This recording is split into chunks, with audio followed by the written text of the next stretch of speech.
مساء الورد. احمد السيد يحييكم.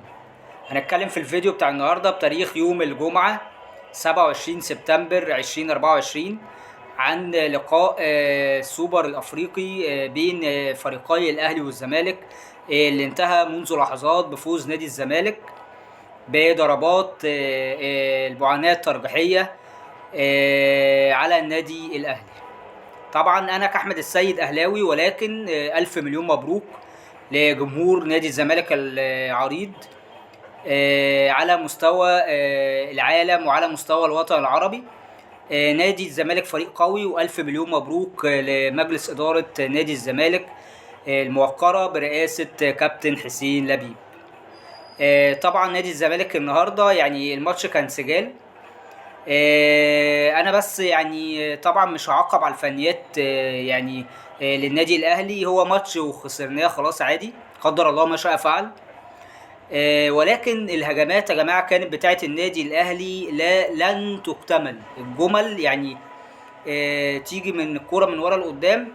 يعني بيحصل لعيبه الزمالك كانوا بيعملوا كماشه بلاعبين او ثلاثه على اللاعب اللي معاه الكوره للنادي الاهلي، وكانت الكوره بتفقد بمنتهى السهوله. انا التعقيب بس البسيط اللي هقوله، طبعا يعني رايي من وجهه نظري المتواضعه، كان لابد اشراك مصطفى شوبير حتى في ضربات الجزاء. يعني كابتن محمد الشناوي طبعا الاكثر خبره وحارس مميز وحارس مرمى منتخبنا الوطني المصري، ولكن كان لابد من اشراك مصطفى شوبير في ضربات الجزاء، يعني اللي هو ايه، كان ممكن يغير سير المباراه، ولكن قدر الله ما شاء فعل. الاهلي والزمالك واحد واحنا كلنا واحد. الف مليون مبروك لنادي الزمالك. لعيبته كلهم ما شاء الله مميزين. كان في شويه تنشنه وشد عصبي في الشوط الاول، وده راجع للضغط العصبي لان الماتش كان صعب على الفرقتين، فقدر الله ما شاء فعل للنادي الاهلي. والف مليون مبروك تاني وتالت ورابع لجماهير نادي الزمالك وفريق نادي الزمالك وادارته الموقره.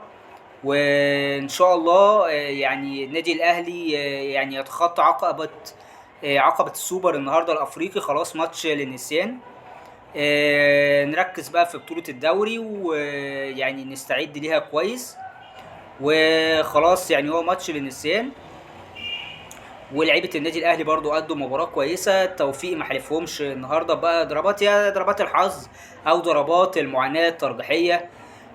زي ما كابتننا الكبير كابتن ميمي الشربيني كان بيقول، ضربات المعاناه الترجيحيه.